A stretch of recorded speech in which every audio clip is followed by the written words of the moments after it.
할렐루야, 주님의 은혜와 평강이 우리 성도님들에게 가득하길 원합니다. 오늘은 다윗은 그 시대의 5번째 시간입니다. 오늘의 주제는 버림받은 사울인데요. 사울이 하나님께 쓰임받아 왕으로 이스라엘을 통치하였지만 결국 그는 하나님으로부터 버림을 받게 됩니다. 오늘은 이러한 내용이 담긴 사무엘상 13장부터 15장까지의 내용을 함께 공부하고자 합니다. 그럼 제가 기도하고 오늘 모임을 시작하도록 하겠습니다. 사랑해 주님 감사합니다. 오늘 다윗은 그 시대의 5번째 시간입니다. 하나님께서 세우신 그 사울 왕이 하나님 앞에 불순종하여 왕으로부터 그 직위를 내려놓게 되고 버림받게 되는 그 모습을 보면서 우리가 하나님의 자녀로 선택받았지만 또 언제든 불순종하는 우리의 모습 속에 하나님이 기뻐하지 않는 모습을 또 우리의 삶 속에 살아갈 수 있음을 고백하며 오늘 이 말씀을 함께 공부하면서 우리가 주님 앞에 내려놓아야 될 우리의 모습들이 있다면 내려놓게 하시고 변화될 모습이 있다면 변화되게 하시고 하나님 앞에 쓰임받는 주님의 자녀로 거듭나는 귀한 시간 될 수 있도록 은혜 베풀어 주시옵소서. 아버지 하나님, 시작하는 시간입니다. 마치는 시간까지 함께 하시고 하나님 깨달음을 주시고 말씀의 열매를 맺게 하셔서 하나님께 영광 돌리는 주님의 자녀 될 수 있도록 인도하여 주시옵소서. 예수님의 이름으로 기도드립니다. 아멘. 먼저 오늘 관련 본문 말씀을 읽고 강의를 시작하도록 하겠습니다. 사무엘상 15장 22절 23절의 말씀인데요. 제가 받들어 읽겠습니다. 사무엘이 이르되 여호와께서 번제와 다른 제사를 그의 목소리를 청종하는 것을 좋아하심같이 좋아하시겠나이까? 순종이 제사보다 낫고 듣는 것이 순양의 기름보다 나으니 이는 거역하는 것은 점치는 죄와 같고 완고한 것은 사신 우상에게 절하는 죄와 같음이라.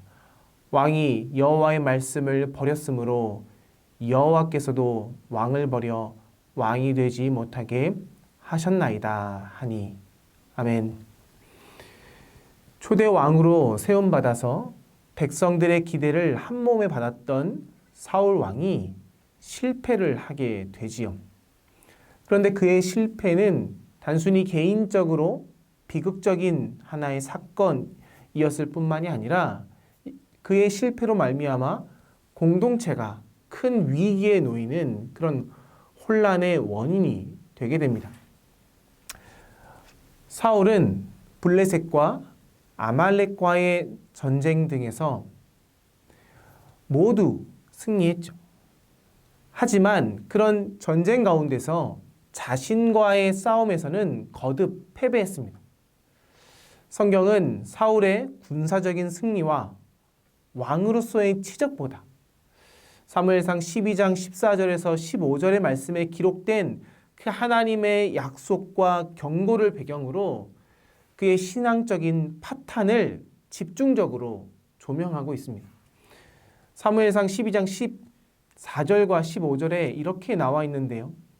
너희가 만일 여호와를 경외하여 그를 섬기며 그의 목소리를 듣고 여호와의 명령을 거역하지 아니하며 또 너희와 너희를 다스리는 왕이 너희의 하나님 여호와를 따르면 좋겠지만은 15절에 너희가 만일 여호와의 목소리를 듣지 아니하고 여호와의 명령을 거역하면 여호와의 손이 너희의 조상들을 치신 것 같이 너희를 치실 것이라. 이 말씀을 중심으로 오늘의 본문 속에 사울 왕이 하나님 앞에 어떻게 불순종했고 버림받았는지 그 내용을 사무엘서는 특별히 조명하고 있습니다. 그래서 우리들로 하여금 한 사람이 아니 지도자가 그 내면적인 자기관리를 하는 것이 얼마나 중요한지, 단순히 외형적인 업적을 성취하는 것보다 자기 내면을 관리해서 하나님 앞에 정결하게 드리는 것이 얼마나 중요한지를 깨우쳐 줍니다. 사울 왕의 통치는 형식적으로 보면 사무엘상 31장까지 계속해서 이어집니다. 하지만 내용적으로 그 본문 안에 깊이 살펴보면 하나님께서 사울 왕을 어떻게 버리시고 계시는가를 사무엘상 31장까지 기록하고 있다는 것을 우리는 볼 수 있습니다. 한 개인이나 공동체의 패배의 역사를 우리가 이 사무엘상을 통해서 볼 수 있게 되는데요. 이것을 공부하는 것은 결코 신나는 일은 아닙니다. 하지만 사울의 한 개인의 인생의 실패와 이스라엘의 공동체의 실패, 그 원인을 살핀다는 것은 어쩌면 우리가 신앙적으로 어떻게 그 안에서 교훈을 찾아서 우리의 신앙의 진보가, 우리의 신앙의 발전이 있게 할 수 있다는 것을 우리는 이 본문을 통해서 배울 수 있습니다. 그러면 그 내용을 한번 살펴보겠습니다. 사울이 왕위에 오른 지 약 2년이 지났을 때 블레셋과의 전쟁을 겪게 되죠. 당시에 블레셋은 세 가지 측면에서 이스라엘에 대해 힘의 절대적인 우위를 유지하고 있었습니다. 그러니까 이스라엘 입장에서는 무서운 위협이 된 나라가 바로 블레셋이었죠. 첫 번째로 블레셋은 전략적으로 유리한 지리적인 위치를 이미 확보하고 있었습니다. 그들은 중요한 장소마다 미리 수비대를 주둔시켜 놓고 자신들이 원하면 언제든지 기습할 수 있었는데요. 특히 이번에는 이스라엘 영토 한복판에 있는 믹마스까지 와서 진을 치고 작전을 개시했습니다. 사무엘상 13장 5절에 나오지요. 두 번째로 블레셋은 압도적인 병력을 가지고 있었습니다. 그 병력으로 이스라엘을 위협했죠. 사무엘상 13장 5절에 이렇게 기록되어 있는데요. 블레셋 사람들이 이스라엘과 싸우려고 모였는데 병거가 3만이요 마병이 6천 명이요 백성은 해변의 모래같이 많더라. 그들이 올라와 베다웬 동쪽 믹마스에 진을 쳤다라고 합니다. 현대에 이르러서 탱크에 견줄 수 있는 병거가 약 3만 정도라고 합니다. 그리고 장갑차에 비할 수 있는 마병, 이것이 6천 명. 그리고 보병의 수는 셀 수 없이 많았다고 합니다. 당시에 전체적인 이스라엘의 인구의 수는 훨씬 더 블레셋보다 많았지만 상비군은 겨우 3천 명밖에 되지 않았죠. 더군다나 이스라엘 백성들 중에서 그 병사들 중에 많은 수가 도망가서 그들에게 남은 실제적인 병사는 약 600명 정도가 전부였죠. 마지막으로 세 번째로 블레셋은 고도로 발달된 철 무기를 독점하고 있었습니다.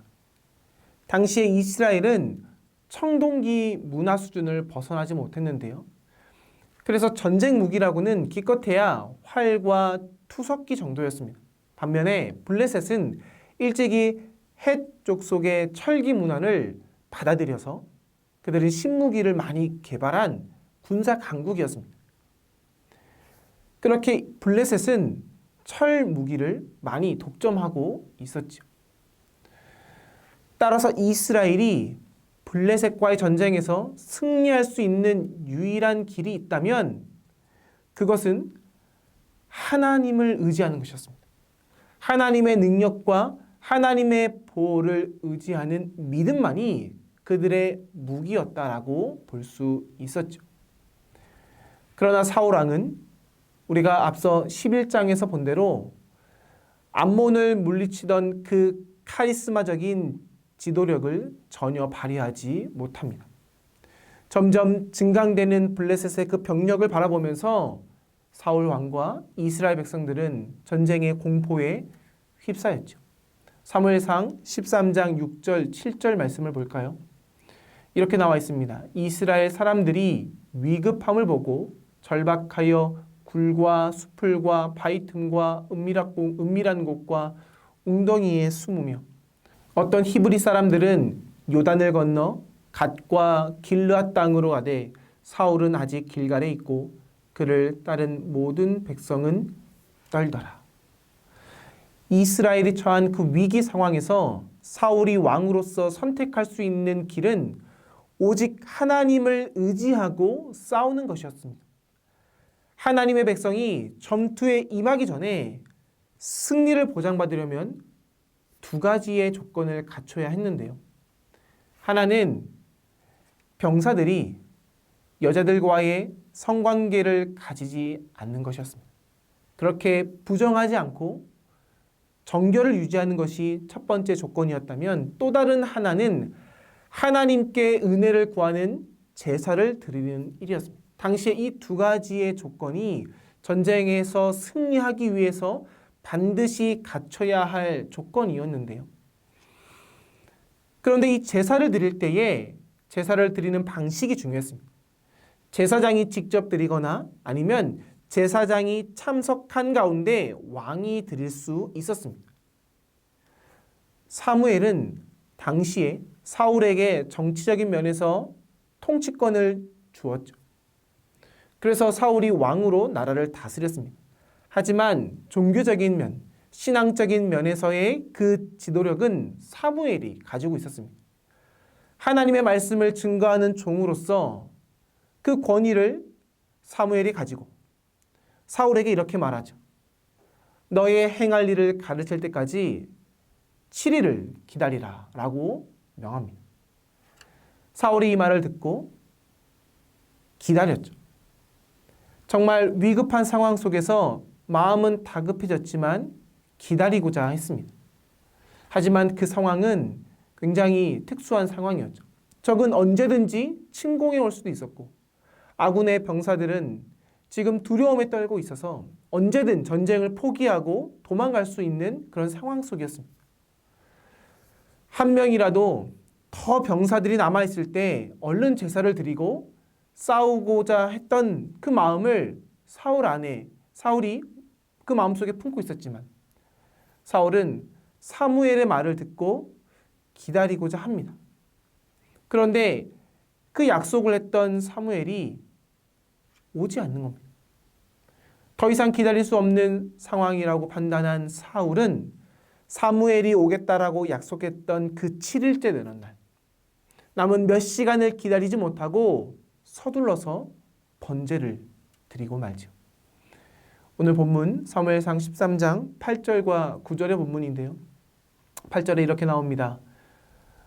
사울은 사무엘이 정한 기한대로 이레 동안을 기다렸으나 사무엘이 길갈로 오지 아니하매 백성이 사울에게서 흩어지는지라. 9절에 사울이 이르되 번제와 화목제물을 이리로 가져오라 하여 번제를 드렸더니. 마지막까지 참지 못했던 그 사울을 바라보면서 마지막을 참는 것이 얼마나 힘든 것인지 우리는 생각해 볼 수 있습니다. 하나님께서 아브라함에게 그 아들 이삭을 바치라고 했을 때 아브라함도 하나님이 멈추라라고 말하기 전까지 얼마나 참기 힘들었을까요? 하지만 아브라함은 그것을 이겨내고 아들을 하나님께 바치죠. 하지만 사울은 그 믿음의 시험을 견디지 못합니다. 때로는 하나님께서 그 믿음을 보시기 위해서 응답을 늦추기도 하시죠. 아브라함은 그 응답이 늦어짐을 이겨내고 하나님 앞에 모든 것을 드렸지만 사울은 그 절박함 속에서 하나님 앞에 자신의 믿음의 시험을 이겨내지는 못합니다. 그는 선지자의 명령, 아니 하나님의 말씀을 어기게 되죠. 어쩌면 그가 왕이었기에 무엇이든지 나의 마음대로 할 수 있다라는 그 착각 속에서 월권을 행한 것이 아닌가 싶습니다. 분명한 것은 이것은 분명한 하나님 앞에 불순종이라는 것이죠. 번제를 마치자마자 사무엘이 도착합니다. 그리고 사무엘은 그 왕에게 이렇게 말하죠. 왕이 행한 것이 무엇입니까? 라고 추궁합니다. 이때 사울이 뭐라고 변명합니까? 오늘 본문 사무엘상 13장 11절에 이렇게 말하죠. 사무엘이 이르되 왕이 행하신 것이 무엇이냐 하니 사울이 이르되 백성은 내게서 흩어지고 당신은 정한 날 안에 오지 아니하고 블레셋 사람은 믹마스에 모였음을 내가 보았으므로. 12절에 이에 내가 이르기를 블레셋 사람들이 나를 치러 길갈로 내려오겠거늘 내가 여호와께 은혜를 간구하지 못하였다 하고 부득이하여 번제를 드렸나이다 하니라. 11절에서 12절에 사울의 모습을 보면 그는 하나님 앞에 자신의 핑계를 고백합니다. 이런 사울의 핑계를 다시 한번 자세히 읽어보십시오. 사울은 지금 현실적인 그 상황을 보면서 이 상황을 넘어서서 하나님의 그 보좌를 바라봐야 되는데 그 현실적인 상황 때문에 하나님의 그 보좌를, 하나님의 그 계획을, 하나님의 그 은혜를 바라보지 못합니다. 그 시야가 없었습니다. 이 문제는 참으로 높고 크신 그 하나님이 사울에게 지금 너무나 작고 희미해 보이고 있다는 것입니다.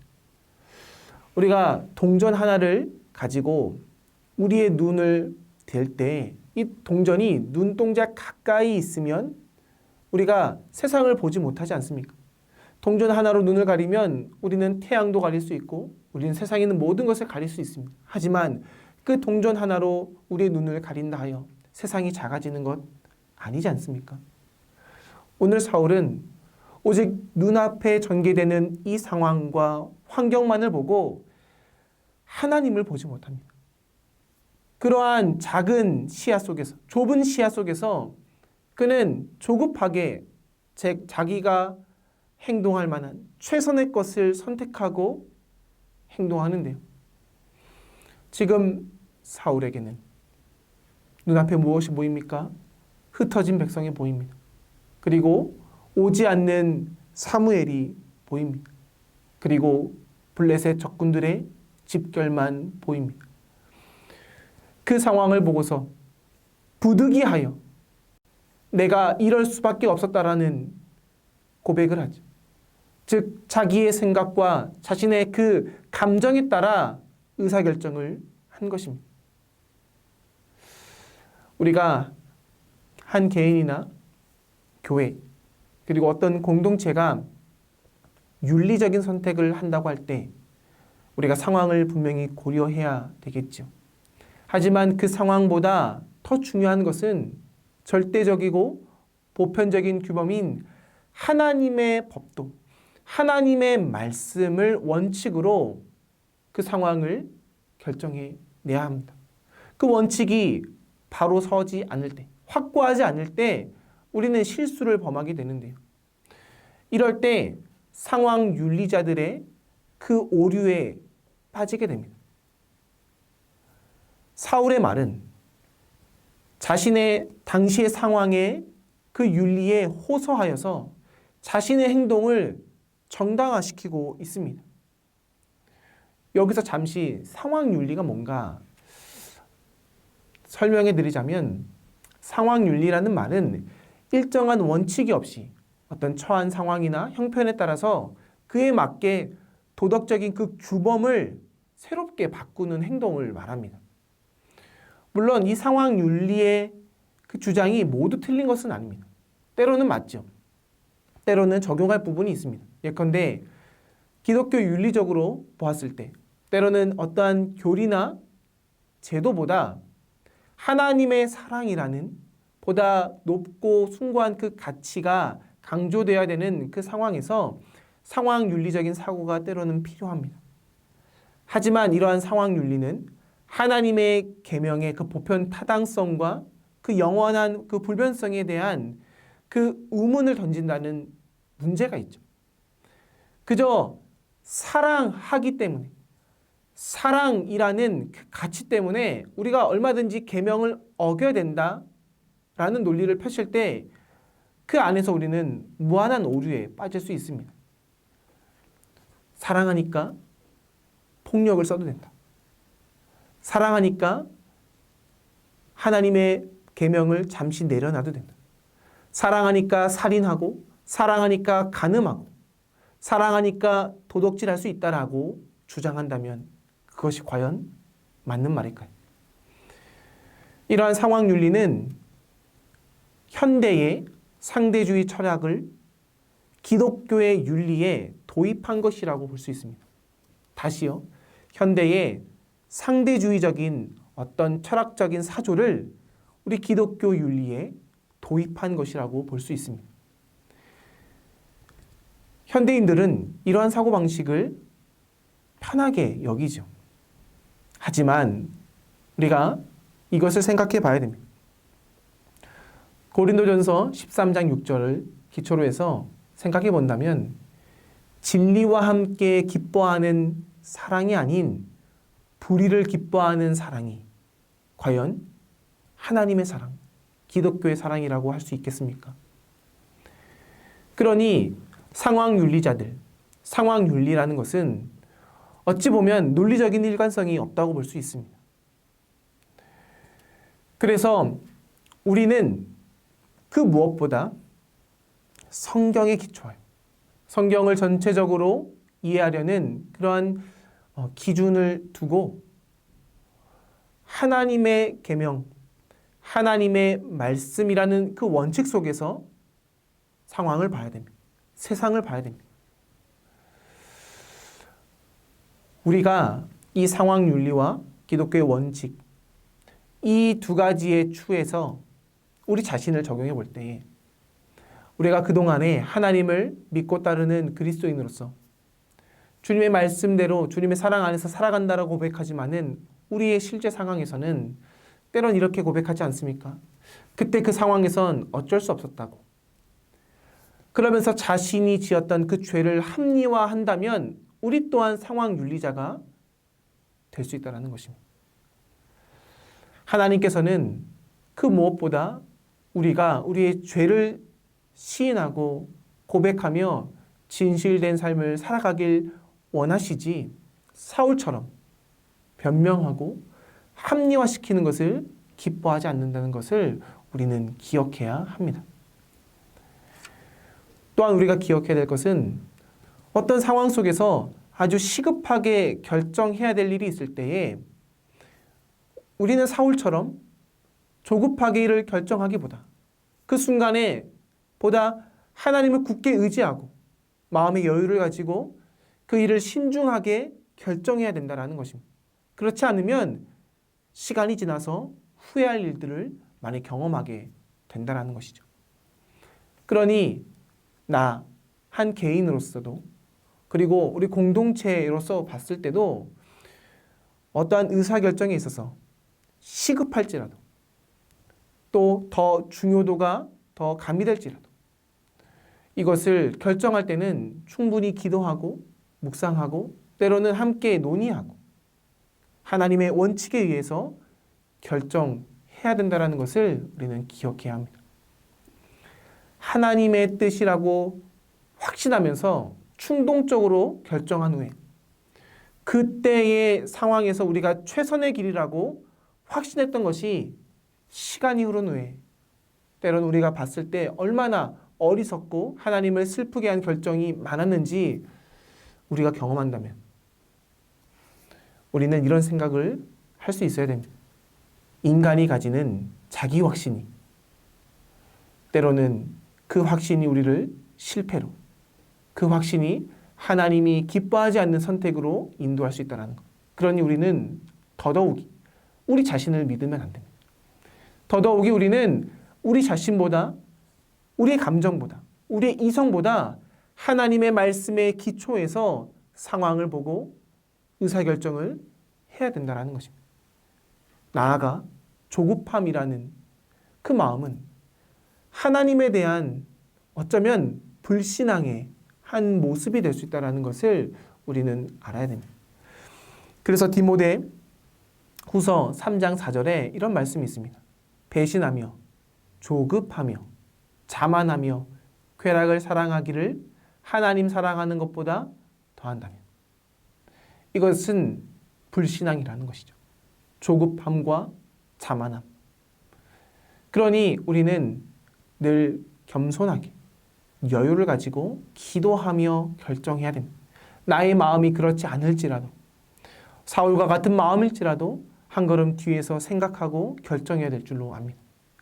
하나님의 말씀을 따르지 않고 상황만 보고 다급해져서 그냥 서둘러서 결정하게 됐을 때 그 결정 하나 때문에 치명적인 결과가 우리에게 다가올 수 있다는 것을 우리는 기억해야 됩니다.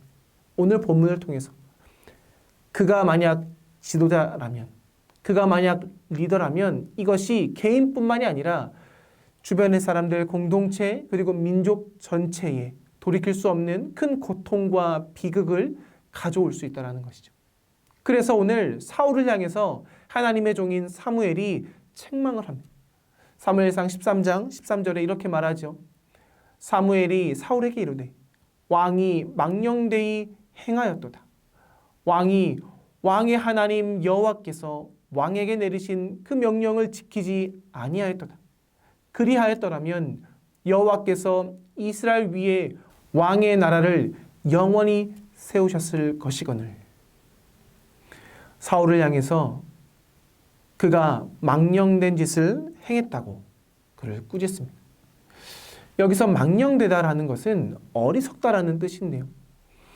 어리석다라는 그 말을 했다라는 것. 그러면 사울 왕이 지적으로 어리석은 지적 미숙아라는 말이 될까요? 아니죠. 성경에서 망령되이 행하다, 어리석다라는 그 말은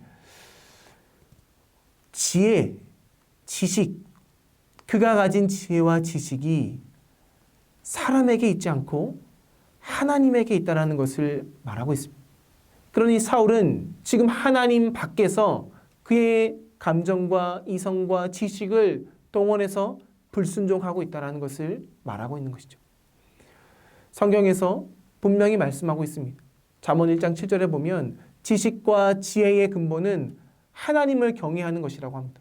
지금 사울은 망령된 짓을 행했다라고 하는데 이것은 반대로 하나님을 경외하고 있지 않다라는 것을 반증하고 있는 것이죠. 그리고 이 지혜는 누구의 것이냐면 말씀대로 행하며 기도하는 자에게 주어지는 하나님의 선물입니다. 그러니 지금 사울은 말씀 안에 있지 않고 기도하고 있지 않다라고 볼 수도 있습니다. 인간은 본성적으로 어리석은 면이 있습니다.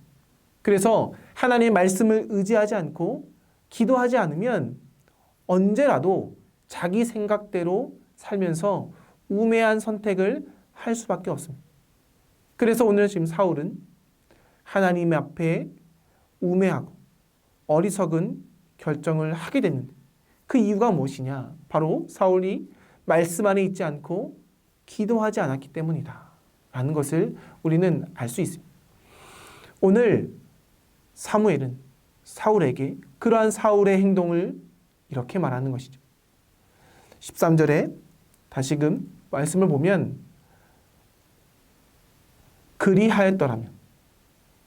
그리하였더라면이 무슨 말인가요? 사울이 말씀 안에서 기도하고 결정했더라면 여호와께서 이스라엘 위에 왕의 나라를 영원히 세우셨을 것이라고 말합니다. 그리고 나서 사무엘이 또 한마디 이렇게 하죠. 14절에 지금은 왕의 나라가 길지 못할 것이라. 여호와께서 왕에게 명령하신 바를 왕이 지키지 아니하였으므로 여호와께서 그의 마음에 맞는 사람을 구하여 여호와께서 그를 그의 백성의 지도자로 삼으셨으니라. 하나님께서 사울의 왕조를 사울의 당대로 마치게 하신다라고 합니다. 그리고 하나님께서는 사울에 이어 왕이 될 자에 대해서 새롭게 택정하셨다라고 선언하십니다. 사울을 계승할 그 이스라엘의 왕은 어떤 사람이냐? 하나님의 마음에 맞는 사람이라고 합니다.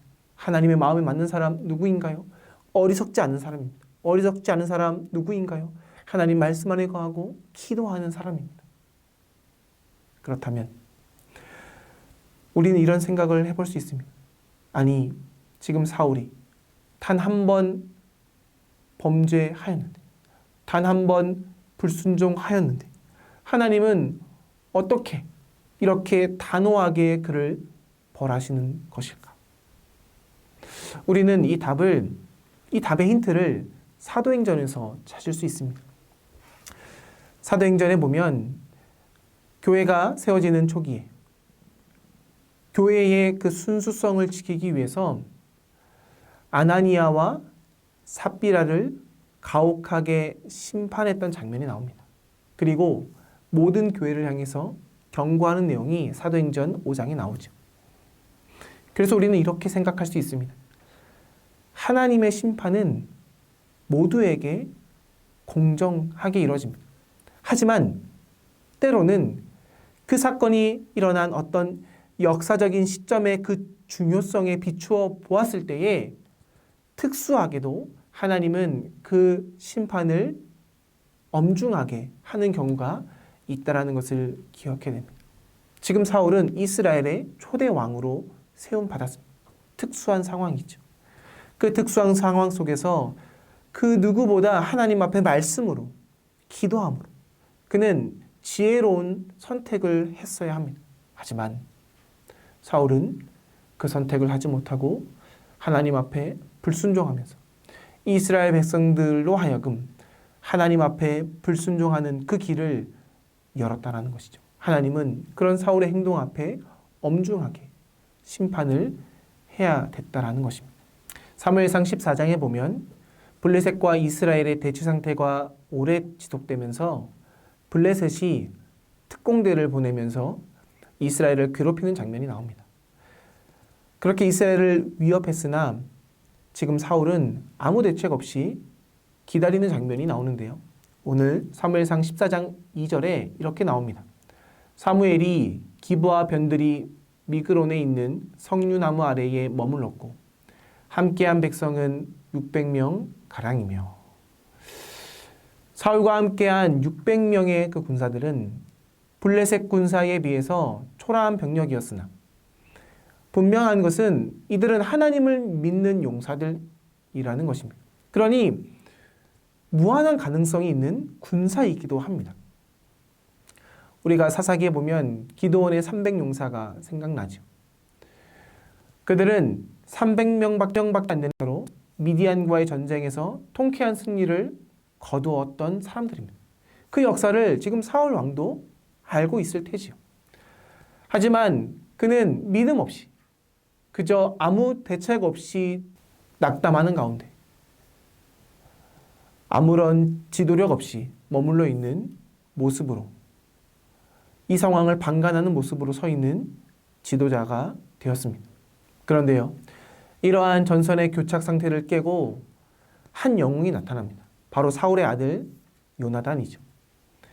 그는 보왕의 불신앙 앞에 답답했던지 아니면 왕의 허락을 받을 수 없는 그런 불가능한 상태를 알았던지 간에 아버지와 의논하지 않고 호위병 단 한 명만 데리고 적진으로 담대하게 나아갑니다.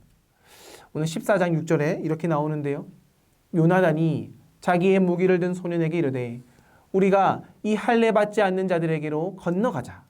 여호와께서 우리를 위하여 일하실까 하노라. 여호와의 구원은 사람이 많고 적음에 달리지 아니하였느니라. 요나단은 적군을 바라보는 눈이 사울과 달랐습니다. 그는 블레셋의 그 증강된 병력 그리고 철무기를 가지고 있는 그런 군사력만 보는 사람이 아니었습니다. 지금 요나단은 무엇을 보고 있습니까? 6절에 보면 그는 블레셋 사람들을 보고 그들은 하나님과 언약을 맺지 않은 존재라고 말합니다. 그들은 할례 받지 않은 이방인에 불과하다라고 말하고 있습니다. 반면에 자기들은 누굽니까? 하나님과 언약을 맺은 하나님의 백성이라는 것이죠. 그는 만군의 여호와 하나님께서 자기 백성 이스라엘을 보호하고 승리를 주시는 하나님이심을 믿고 확신하였습니다. 구원이 사람의 수와 관계없이 만군의 여호와 하나님이신 그 하나님을 믿는 믿음에 있다라는 것을 확신했던 사람이었습니다. 우리가 운동을 할 때, 특히 축구 경기를 할 때 승리를 하기 위해서는 수비만 잘해선 이길 수 없습니다. 골을 넣는 공격수가 골을 넣어야 그 그 경기에서 이길 수 있죠. 오늘 요나단은 마치 골을 넣는 공격수와 같은 역할을 하고 있는 것입니다. 요나단은 그의 호위병과 함께 그 적군으로 향합니다. 그래서 요나단은 그들을 향해서 기습을 하는데요. 이때 혼쭐난 블레셋 사람들이 자기들끼리 치고받다가 그 안에서 큰 혼란을 겪게 되죠. 그런데 이것을 사울과 그 병사들 그리고 에브라임 산지에 숨어있던 백성들이 보게 됩니다. 그 모습을 보고 모든 백성들이 블레셋군을 추격하기 시작하죠. 사무엘상 14장 23절에 보면 이렇게 나옵니다. 여호와께서 그 날에 이스라엘을 구원하심으로 전쟁이 베다웬을 지나니라. 요나단이 믿음으로 그 불리한 전쟁을 이겨낸 것입니다. 구원이 여호와 하나님께 있다라는 그 믿음으로 전쟁을 이기게 된다는 것이죠. 사울은 왕이었지만 믿음 없는 모습으로 이스라엘 백성들을 위해서 아무것도 하지 못했지만 하나님은 지금 보여주는 것입니다. 믿음만 가지고도 승리할 수 있다라고 보여주는 것이죠. 어쩌면 사울의 불신앙은, 사울의 잘못된 의사결정은 이러한 믿음 없음이 이미 그의 마음속에 있었음을 우리는 다시 한번 확인할 수 있다는 것입니다. 이렇게 이스라엘은 블레셋군을 섬멸시킬 수 있는 절호의 기회를 맞게 되죠. 하지만 사울 왕은 전투에 임하는 그 군사들에게 상식적으로 이해할 수 없는 맹세를 하도록 시킵니다. 사무엘상 14장 24절인데요. 이날에 이스라엘 백성들이 피곤하였으니 이는 사울이 백성에게 맹세시켜 경계하여 이르기를 저녁 곧 내가 내 원수에게 보복하는 때까지 아무 음식물이든지 먹은 사람은 저주를 받을지어다 하였습니다. 그러므로 모든 백성이 음식물을 맛보지 못하고. 전쟁에서 이기기 위해서 군사의 사기는 참으로 중요하죠. 그런데 이 군사의 사기는 잘 먹으면서 또 사기가 오르는 법입니다. 근데 사울은 자신이 맹세한 것 때문에 이스라엘 백성들이 아무 음식물도 먹지 못하게 합니다. 어떤 맹세였는지는 잘 모르지만, 무엇 때문에 맹세했는지는 모르지만 아무도 음식물을 먹지 말고 전쟁에 임하라고 말하죠. 원수들을 섬멸하기까지 전군 단식령을 내립니다. 아무리 젊은 병사들이라도 배고픈 채로 전쟁을 치른다는 것은 참으로 힘든 일입니다. 그래서 14장에 보면 피곤하다, 곤란하다라는 말이 여러 차례 반복되는데요. 그렇다면 사울은 왜 이런 맹세로 단식령을 내렸을까요? 저는 이렇게 생각해 봅니다. 앞서 본문에 요나단은 블레셋군을 어떻게 보았다고요? 그들을 이방인으로 보았습니다. 할례받지 않는 자로 보았습니다. 하지만 사울은 이 블레셋군을 나의 원수로 본 것입니다. 그래서 이 절천지 원수를 죽이기까지 우리는 아무것도 먹지 않는 이 단식령으로서 그들을 꼭 복수하겠다라는 그 마음이 이 사울의 마음속에 있던 것은 아니었을까요? 그래서 자기의 체면을 지키기 위해서 백성들의 상황은 살피지 않은 것입니다. 너무나 자기중심적이죠. 너무나 충동적이지 않습니까? 그러니 지금 사울 왕 마음속에는 교만함과 그리고 폭군다운 모습이 너무나 가득 차 있다는 것을 우리는 볼 수 있습니다. 그는 지금 개인적인 복수심에 사로잡혀 있는 것입니다. 이 복수심이 사울 왕으로 하여금 정상적인 판단을 하지 못하게 한 것이죠. 블레셋을 소탕하려고 죽을 힘을 다해서 싸우는 이스라엘 백성들이 얼마나 힘들었겠습니까? 그래서 그 군사들은 너무나 허기진 나머지 그들의 전리품 중에서 일부 짐승들을 끌어내서 그들을 잡아서 피채 먹게 되는 죄악을 범하게 됩니다. 피는 생명을 상징하는 것이기 때문에 하나님께서 일찍이 노아 시대 때부터 짐승을 피채로 먹지 말라고 규례를 허락하셨죠. 얼마나 배고팠으면 그들이 죄를 범하게 되었을까? 그 동기가 누구부터 시작되었다고요? 바로 사울 왕입니다. 사울 왕의 그 자기 욕심에, 그리고 자기 자존심에, 자기 감정에 빠져 잘못된 맹세를 하게 되고, 그것으로 하여금 이스라엘 백성들에게 맹세를 강요하게 됐을 때 이스라엘 군사들은 더 큰 범죄를 범하게 된 것입니다. 하나님께 대한 경외심도 없고 백성들의 안녕에 대한 관심도 없는 그 교만해진 지도자의 경솔한 그 명령 한마디가 이토록 무서운 결과를 빚게 되었다는 것입니다. 그래서 악한 지도자나 그 지도자의 집단이 공의를 떠나서 악법을 만들게 될 때, 자기들의 권세욕과 자기들의 복수심에 혈안이 되어서 그들의 입장만 추구하게 될 때 그 결과를 백성들이 짊어지게 된다는 것입니다. 백성들의 삶은 유린당하게 되고 그들은 고통당하게 되고 하나님 앞에 범죄하게 된다는 것을 오늘 이 본문을 통해서 우리는 보게 됩니다. 독일의 히틀러가 그리고 스탈린 체제의 백성들이, 군사 독재 정권 아래에 있었던 그 백성들이 자기들이 죄를 짓고 싶지 않았지만 잘못된 지도자의 그러한 법, 그러한 명령 하나로 그들 또한 범죄자가 될 수 있었다는 것을 우리는 역사를 통해서 이미 보았죠. 그러니 지도자와 나라의 리더들이, 공동체의 리더들이 만든 그런 명령, 악법 하나가 사회 구조 전체의 죄악을 만들 수 있다는 것을 우리는 기억해야 됩니다. 그러니 그런 악법이 우리에게 주어졌을 때 우리가, 즉 그리스도인들이 어떻게 해야 될지 우리는 분명하게 생각해야 된다는 것이죠. 바로 이때 신앙인의 바른 태도가 필요하다는 것입니다. 사울 왕은 백성들이 지었던 그 범죄로 인해서 생애 처음으로 단을 쌓습니다. 그런데 이 단을 쌓는 것 때문에 더 큰 문제가 생기게 되죠. 요나단이 기습작전을 펴기 위해서 먼저 블레셋 진영에 떠났는데요. 그 때문에 사울이 맹세했던 것을 듣지 못했던 것이죠. 그래서 요나단은 수풀에 있던 토종꿀을 찍어 먹습니다. 근데 이 죄가 사울에 의해서 발각되게 됩니다. 그런데 사울이 했던 맹세와 그가 쌓았던 단, 제사 때문에 사울은 어쩔 수 없이 요나단을 사형시켜야 되는 상황에 놓이게 되지요. 오늘 본문 39절의 말씀이 이렇게 나옵니다.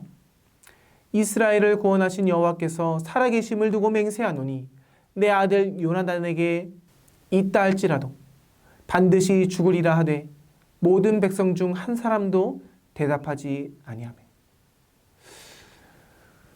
사울이 자신이 했던 맹세 때문에 이제는 자신의 아들도 죽이게 되었습니다. 여기서 우리가 참으로 어리둥절할 수밖에 없는 것은 사울 왕이 만약에 자신의 욕심으로, 자신의 이기심으로 말했던 그 맹세 하나를 하나님 앞에 회개하면서 이것을 취하했다면 아무 문제 없었을 텐데 그는 그 맹세를 끝까지 지키려고 했다는 것입니다. 왜 그는 이 맹세를 끝까지 지키려고 했을까? 여기서 우리가 먼저 생각해야 될 것은 하나님께서는 우리 각자에게 어떤 일을 처리할 때에 꼭 맹세해야 된다라고 말씀하신 적은 없습니다. 하지만 하나님 앞에 맹세하게 되었을 때는 그 손익을 불문하고 반드시 지키라고 명하셨죠. 무슨 말인가요? 맹세를 함부로 하지 말라는 겁니다. 특히 여호와의 이름으로 맹세하게 됐을 때는 그 이름이 지극히 거룩하신 여호와 하나님의 이름으로 맹세했기 때문에 어떤 경우에라도 지켜야 했습니다. 그러니 하나님은 맹세를 함부로 하지 말라고 이 말씀을 하신 것이죠. 하지만 사울은 그 하나님의 말씀을 거꾸로 이해합니다. 맹세하면 된다라는, 맹세하면 반드시 하나님께서 승리를 주고 하나님께서 복을 준다라는 그 착각 속에 그는 함부로 맹세하게 된 것이죠. 하나님은 오히려 함부로 맹세하지 말라라고 말씀하셨는데 그는 자신의 목적을 이루기 위해서 함부로 맹세하였고, 그리고 그 맹세에 덜미가 잡히자 이제는 맹세를 끝까지 지켜야 된다라는 그런 상황 속에 놓이게 된 것이죠. 이런 상황 속에서 요나단이 죽을 수밖에 없는 위기에 처하게 됩니다. 하지만 요나단이 죽게 되자 백성들이 그 모습을 보고 사울 왕에게 항거합니다. 오늘 본문 사무엘상 14장 45절의 말씀을 보십시오. 이렇게 나옵니다. 백성이 사울에게 말하되 이스라엘의 이 큰 구원을 이룬 요나단이 죽겠나이까? 결단코 그렇지 아니하나이다. 여호와의 살아계심을 두고 맹세하옵나니 그의 머리털 하나도 땅에 떨어지지 아니할 것은 그가 오늘 하나님과 동역하였음이니이다. 하여 백성이 요나단을 구원하여 죽지 않게 하니라 라고 기록되어 있습니다. 이스라엘 백성들은 이제 하나가 돼서 폭군이 된 그 사울의 횡포를 항거하면서 개혁정신을 발휘합니다. 이른바 백성으로서 왕의 명령에 불복종하는 운동을 펼치는 것이죠. 지금 이스라엘 백성들은 단합된 그 백성들의 그 힘으로 사울 왕의 그 폭정에 항거하면서 요나단을 구합니다. 우리가 이 본문을 보면서 무엇을 생각할 수 있습니까? 기본적으로 하나님의 말씀은 하나님의 백성들이 그 위에 있는 권세에 복종하길 원하십니다. 왜냐하면 하나님께서는 하나님이 왕을 세우셨고 하나님이 국가를 세우셨고 하나님이 공동체의 리더를 세우셨기 때문이죠. 그리고 그들에게 권위를 위임하셨기 때문에 하나님의 백성들은 그 권세에 기본적으로 복종해야 되는 것이 맞습니다. 그런데요, 그럼에도 불구하고 그 왕이, 그 정치를 가진 권세자들이 하나님의 법 그 자체를 어기고 나아가서 자신의 이기심과 욕망 때문에 그 법을, 하나님의 명령을 어기고 나라를 통치하게 됐을 때 그 백성들은 사람보다 더 높으신 하나님께 순종하기 위해서 그 권세자들에게 때로는 불복종할 수 있고 때로는 항거할 수 있다는 것을 우리는 기억해야 됩니다. 여기서 오해하면 안 됩니다. 기본적으로 우리는 복종해야 합니다. 하지만 그 권위자들이 하나님의 말씀에 비추어 봤을 때 잘못된 길을 걸어간다면 우리는 항거할 수 있다는 것이죠. 그래서 보네포 목사는 히틀러를 암살하기 위해서 그를 죽이고자 하는 결정을 했던 것입니다. 우리가 생각해야 될 것은 이런 불의에 항거할 줄 모르는 백성들은 어쩌면 자유롭고 정의로운 그 사회를 이룰 자격조차 없는 노예들과 같을 수 있다는 것을 우리는 생각해야 됩니다.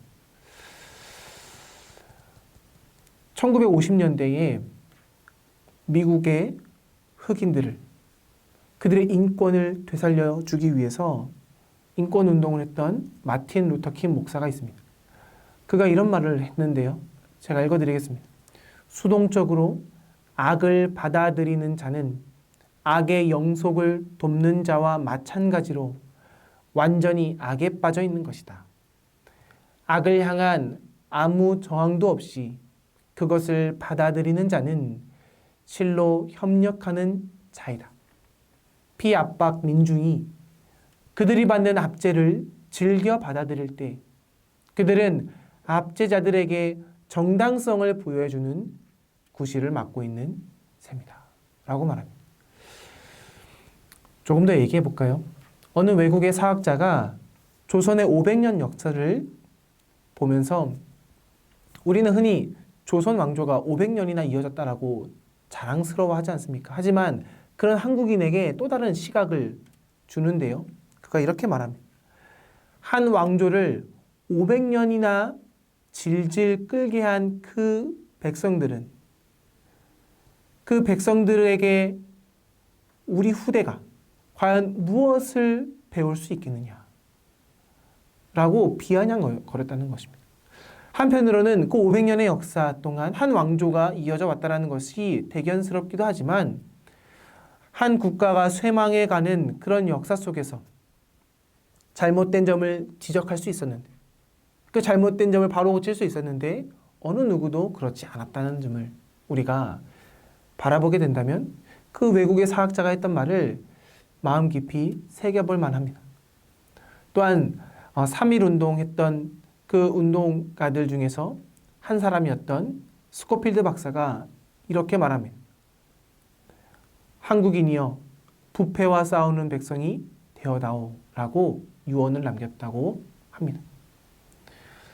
권세에 순종하는 것 맞습니다. 하지만 사울 왕과 같은 왕이 폭군이 되어서 나라를 범죄하게 만든다면 그리스도인들은 이를 위해서 항거할 수 있다라는 것입니다. 이제 우리가 조금 더 사울 왕의 그 모습에, 그 불순종의 그 모습을 집중해서 보고자 하는데요.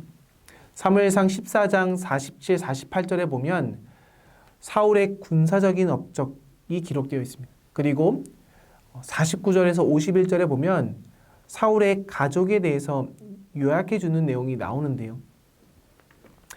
사울은 군사적인 안보에 많은 관심이 있었던 것 같습니다. 그래서 힘센 사람들이나 용감한 사람들을 보면 그들을 불러 모았죠. 왜냐하면 지난번 블레셋과의 전투 속에서 그가 참으로 어려운 곤욕을 치렀기 때문입니다. 그래서 오늘 본문 14장 52절에 이렇게 나오지요. 사울이 사는 날 동안에 블레셋 사람과 큰 싸움이 있었으므로 사울이 힘센 사람이나 용감한 사람을 보면 그들을 불러 모았더라. 사울의 이러한 행보는 이해가 됩니다. 하지만 여기서 사울이 결정적으로 하나님 앞에 버림받게 되는 이유를 우리가 살펴볼 수 있는데요.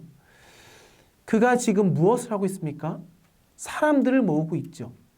과거에 전쟁에서 곤욕을 치른 이후에 그 과거의 경험을 비추어 자기가 어떤 위협에서도 자신의 나라를 안전하기 위해서 자신의 생명을 보존하기 위해서 그가 선택했던 방법은 힘센 사람들을, 용감한 사람들을 모으는 것이었습니다.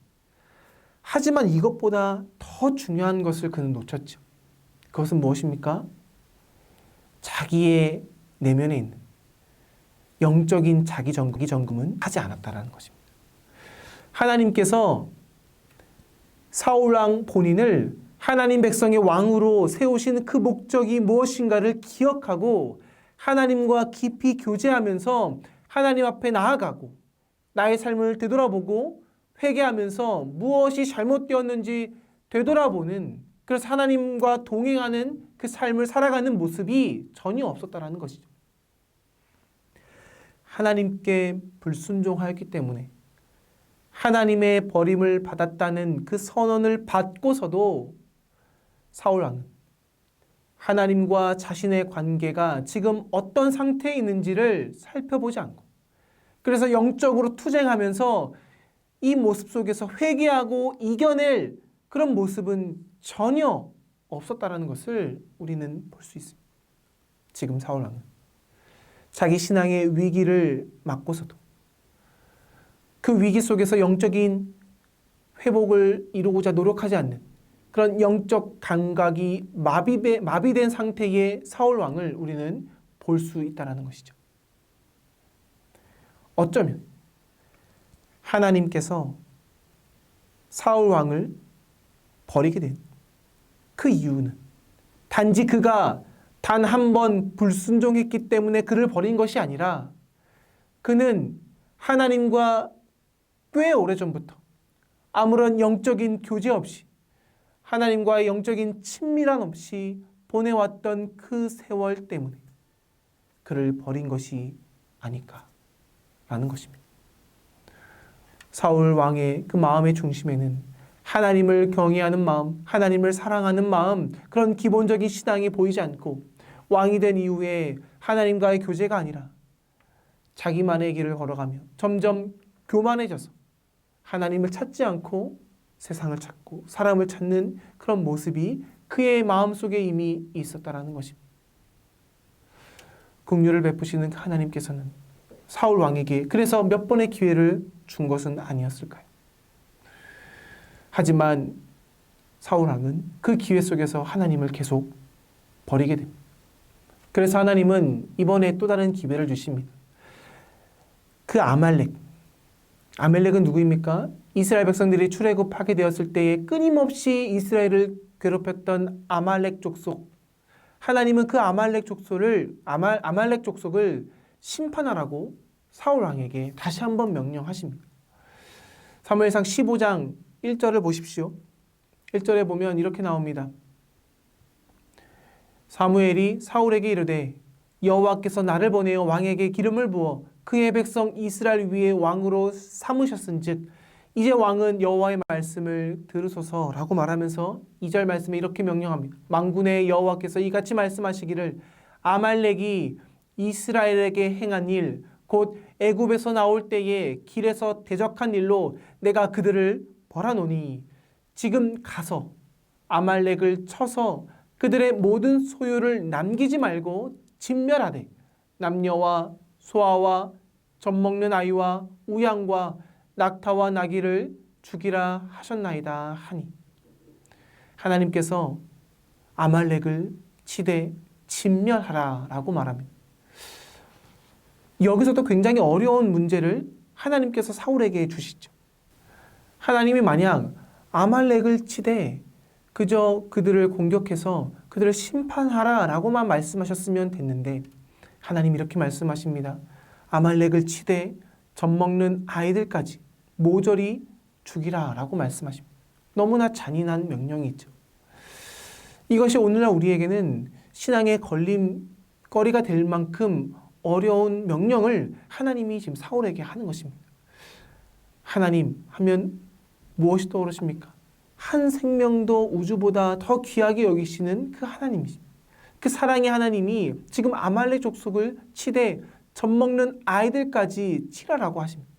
사울에게는 너무나 어려운 그런 시험을 하나님이 다시 한 번 더 던져주는 것입니다. 하나님이 사울에게 그 아말렉을 치라라고 했을 때 우리가 여기서 하나님의 입장 그리고 이스라엘의 입장, 사울의 입장을 종합해서 우리가 생각해 볼 필요가 있는데요. 하나님이 왜 아말렉을 치라고 할 때 이렇게 진멸하라고 했을까요? 그것은 하나님의 심판인데요. 하나님의 심판, 그 심판의 내용은 무엇입니까? 이스라엘이 출애굽해서 가나안으로 오는 그 길을 방해했는데 어떤 상황에서 방해했습니까? 이스라엘 백성들이 피곤해서 지쳐있을 때 그들의 노약자들과 부녀자들을 무참하게 몰살했던 그 아말렉이기에 그들에 대한 죄의 대가를 치르기 위한 심판의 집행이기에 하나님께서는 그 아말렉에게 이렇게 철저한 진멸을 명하신 것입니다. 그런데요, 여기에는 보다 더 근본적인 이유가 있습니다. 하나님께서 왜 아말렉 족속에게 이러한 심판, 이런 진멸을 명하셨을까요? 첫째로 아말렉 족속은 그 당시에 있었던 가나안 족속 중에서도 가장 부패한 족속이었기 때문이었습니다. 도덕적으로도 성적으로도 너무나 부패했기 때문에 사실상 멸종해 가는 족속이었기 때문입니다. 하나님께서는 온 세계를 도덕적인 질서를 위해서 세우길 원하셨죠. 그래서 하나님은 그 시작을 아브라함으로부터 시작한 이스라엘 민족으로 이 온 열방을 보다 도덕적이고 윤리적이고 가치 있는 세상으로 만들기 원했습니다. 하지만 아말렉 족속은 정반대의 길을 걸어갔기 때문에 그리고 그 끝단에 서 있었기 때문에 그리고 멸종 직전에 있었기 때문에 하나님은 이렇게 진멸하라라고 말씀하신 것이죠. 두 번째로는 이 이스라엘 족속을 보다 더 순수한 믿음으로 유지하기 위해서 그 예방책으로 순수한 신앙을 지키고자 이 예방책으로 아말렉 족속을 치라라고 말씀하셨습니다. 하나님께서는 인류 구속의 그 계획을 점진적으로 진행시키고자 했었는데요.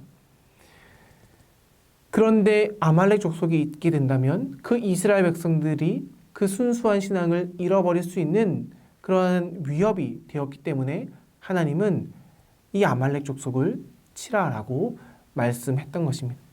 이미 첫 번째 불순종으로 하나님께 버림을 받았던 사울에게 하나님은 다시 한 번 더 재기의 기회를 줍니다. 하지만 사울은 안타깝게도 이 두 번째 명령에도 또 불순종하죠.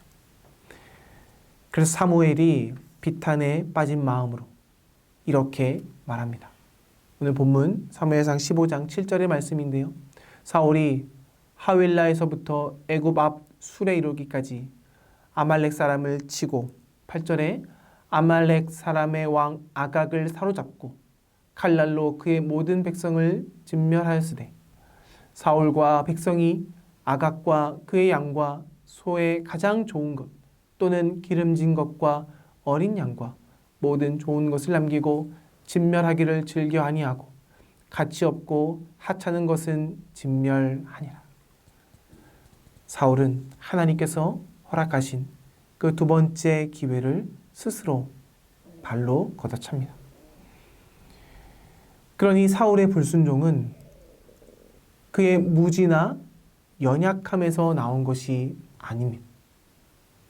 참으로 고의적이라고 볼 수 있습니다. 하나님께서는 사울이 그가 돌이켜서 나를 따르지 아니하며 내 명령을 행하지 아니하셨다라고 오늘 11절에 말하죠. 그렇다면 사울은 왜 거듭해서 그 하나님의 명령을 불순종하고 있는 것일까요? 하나님과 영적인 교제를 스스로 끊어버리고 하나님이 아닌 자기 탐욕의 길을 왜 걸어가게 됐을까? 그 이유 첫 번째가 바로 그 탐욕, 탐심 때문입니다. 사울은 무가치하고 쓸모없는 것은 없애고 가장 좋은 것, 기름진 것, 감나는 것을 오늘 남겼다라고 합니다. 자신을 위해서 무언가를 남겨두는 것, 그것은 늘 하나님의 사람을 넘어뜨리는 이유가 됩니다.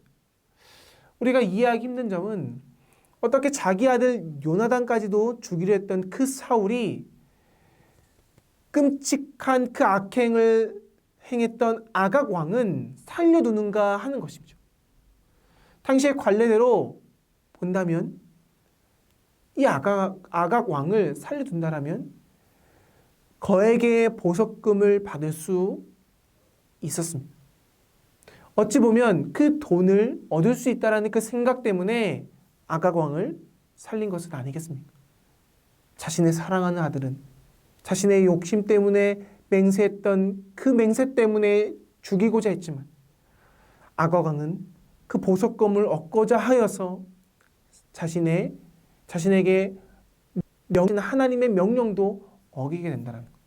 즉 사울 왕은 자신의 탐욕에 이미 심취되어서 탐욕에 매몰되어 있다는 것을 우리는 볼 수 있습니다.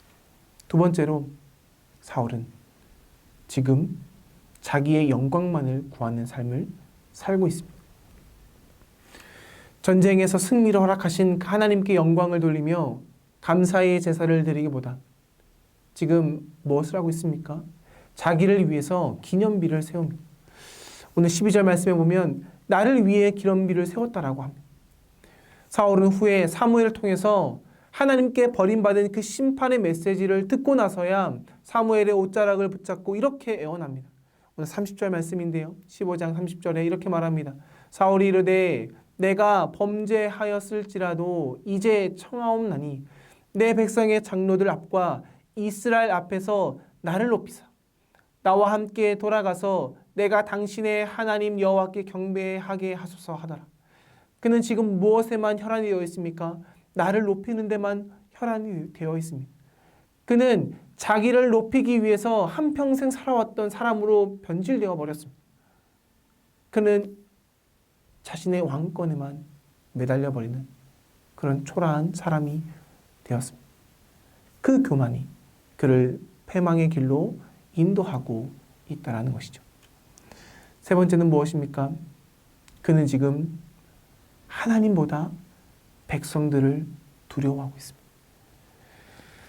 자신의 죄를 단호하게 지적하고 있는 그 사무엘 앞에서 사울은 자기의 마음을 열고 이렇게 고백합니다. 24절에 사울이 사무엘에게 이르되 내가 범죄하였나이다. 내가 여호와의 명령과 당신의 말씀을 어긴 것은 내가 백성을 두려워하여 그들의 말을 청종하였기 때문이다라고 합니다. 지금 사울은 하나님보다 백성을 두려워하고 있습니다. 마치 빌라다와 같이 하나님의 뜻을 거역하고 백성들을 두려워하여 예수님을 십자가에 못 박고자 합니다. 탐심과 자기 영광을 추구하는 마음과 사람들을 두려워하는 이 마음이 지금 사울의 마음속에 가득 차 있다는 것입니다. 그런데요, 어찌 보면 이 사울의 마음속에 있는 이 탐심과 자기 영광을 추구하는 마음과 사람을 두려워하는 마음은 그 정도의 차이만 있을 뿐이지 사람이라면 누구에게나 있는 것 아니겠습니까? 다만 이런 마음이 모든 사람에게 있을지라도 더 중요한 것은 그 마음을 내어버리고 그 마음을 다스리고 다시금 하나님 말씀에 순종하여 나아가는 것, 그 나아가는 마음이 있느냐가 참으로 중요하다라는 것입니다. 이 모든 부패한 마음을 버리고 하나님 말씀에 순종하여 하나님께 나아가는 것이 바로 믿음의 시금석이라는 것이죠. 우리 모두가 죄인이지 않습니까? 우리 마음속 그 깊은 곳에 우리도 탐심이 있습니다. 나의 영광을 추구하고자 하는 마음이 있습니다. 백성을 두려워하는 마음이 있습니다. 하지만 그런 마음이 있음에도 불구하고 하나님의 말씀에 순종하여서 하나님과의 영적인 교제 가운데서 이것을 내어버리고 하나님께 나아가고자 하는 마음이 있다면 하나님은 그 마음 하나를 보신다라는 것입니다. 하지만 사울은 그렇지 않습니다. 사무엘의 준엄한 그 책망을 받고 사울은 자기의 죄를 시인합니다. 하나님 앞에 용서를 구하고 다시금 하나님 앞에 제사를 드릴 수 있게 해달라고 간구합니다. 하지만 그런 사울의 간구는 진정한 죄사함이 아니었습니다. 그의 죄사함은, 그의 회개는 진정한 회개가 아니었습니다. 왜냐고요? 오늘 30절 말씀에 이렇게 말하죠.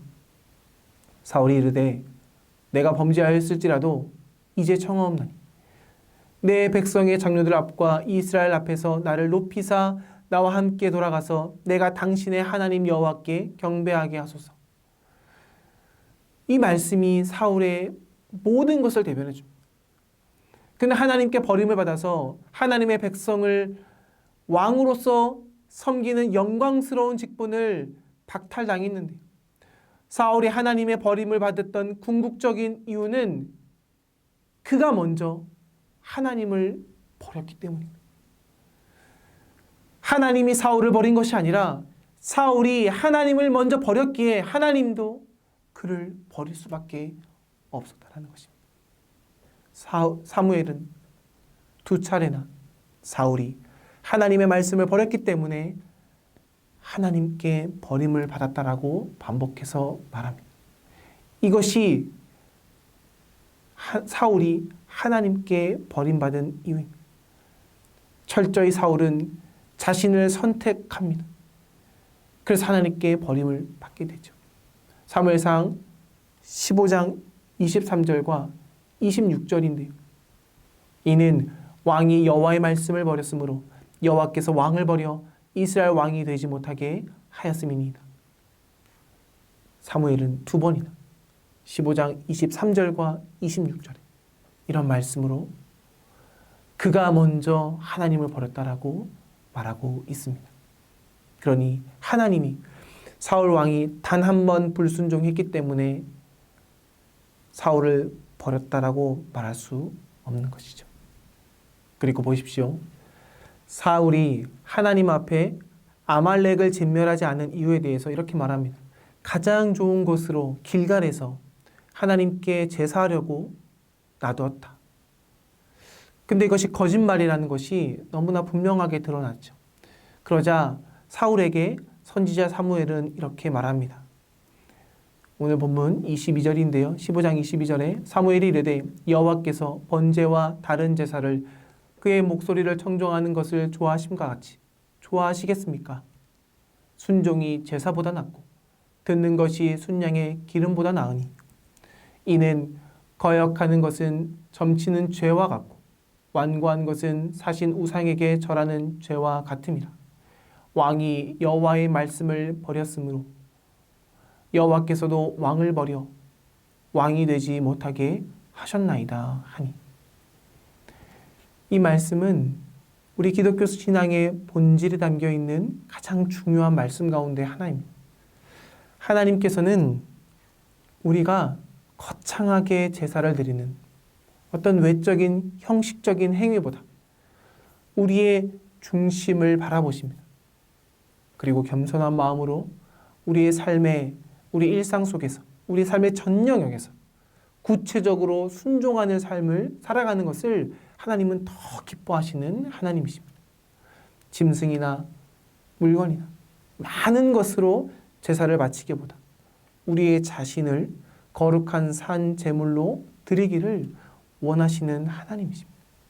그래서 하나님은 행사나 사역이 부흥하고 잘 되는 것보다 우리 교회가 우리 자신이 말씀 안에서 하나님을 먼저 선택하고 하나님과 깊은 친밀한 가운데서 하나님 말씀 안에서 기도하며 주님과 동행하길 원하신다는 그런 교회가 참된 교회요, 그런 그리스도인이 참된 그리스도인임을 하나님은 우리에게 말씀하고 계신다는 것이죠.